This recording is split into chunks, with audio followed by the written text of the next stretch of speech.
everyone, my name is Chelsea and today I'm going to be doing my January wrap-up, which I'm going to be calling What I Read, because I just think it sounds a bit more bookish. So I'm going to be sharing with you the one whole book that I read in January.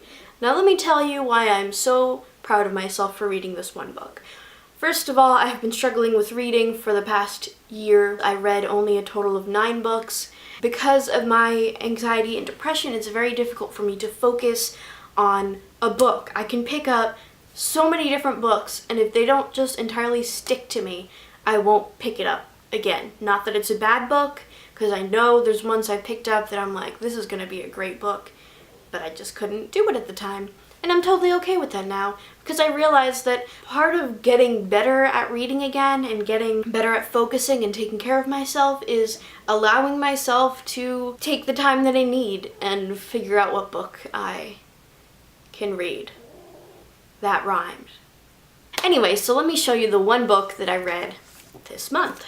And that is Shadowfell by Juliette Marillier. This is a young adult book.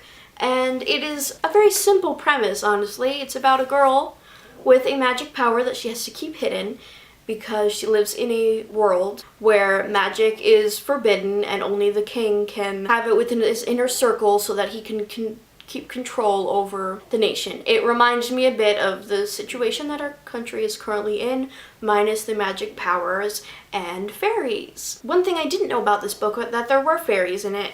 And I don't think that's a spoiler because it indeed says in the description, Fae. And I didn't know that they were going to be in this, but I loved it because I love fairies a whole lot. It reminded me a lot the basic concept of like a middle grade fantasy where they go on a journey to get to somewhere that they need to be. Oh my god, my arm is magical! It was very much like that, but a more grown-up version. More intricate. It was very atmospheric. You could easily feel like when the character was sick or when she was feeling cozy. It was very like I could feel that way. And in that way, it was very relatable, the main character. She wasn't like relatable like we have similar tastes or similar anything. Just that she was able to portray her feelings and her thoughts in a way that made them accessible to the reader. That's what I found anyway. And I really, really loved it for that. It was easy for me to get through, the writing was great. I debated whether or not to give this 4 or 5 stars, and I decided on 4 for the one reason that it was a teensy bit predictable when it came to the aspect of her being saved by a boy and things progressing from there. You obviously know where that's going. It wasn't, however, any type of insta-love, which was great because I hate to see that.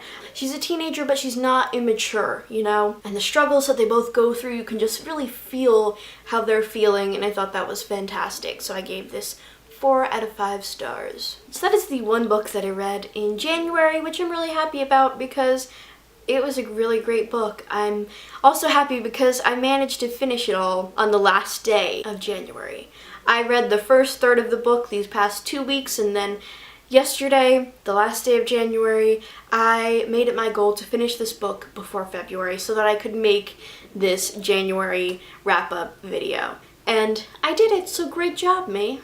Yeah. Also, I'm super happy to pick up the next book in this series. It's one of those great endings where it's not like a cliffhanger that you are dying, that you have to go pick up that next book or the story will never finish. It ended very gracefully and like a bittersweet ending, and I loved that about it. So I'm excited to read the next chapter in this trilogy, I believe it is. So I'm gonna pick up the next books on Book Outlet once I get some PayPal money. I can probably do it, oh my god! Oh my god!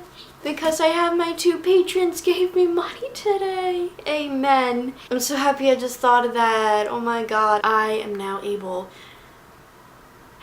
to buy the next book in this series. So then the other book that I started reading but didn't finish was A New Earth by Eckhart Tolle, which I have read once before, and it's a spiritual book. So this one's definitely a bit harder to read because you have to be thinking and you have to be in the right frame of mind to read this. I've read this once before and it literally changed my life, so I want to read it again so that I can work on the things that I've slipped up a bit on when it comes to spirituality and the ego and all that stuff. So I definitely plan on finishing this in February. Oh my god, the lighting! Stop it! So that is it for my January wrap-up, or what I read in January of 2017. I hope you enjoyed this video, and I cannot wait till I'm able to make my February one and show you that I've read more than one book. That will be incredible. I'm doing good. I'm doing good with books, and I'm very happy about that. So I hope you enjoyed this video. Comment down below on what you read this month, or if you read Shadowfell and what you thought about it. Like the video if you liked it, and feel free to subscribe if you would like to see more of me, my weird goings on, and everything that I enjoy, like art and books and all things related to those. So that is it for this video. I hope you enjoyed it, and I'll see you guys in my next. Bye!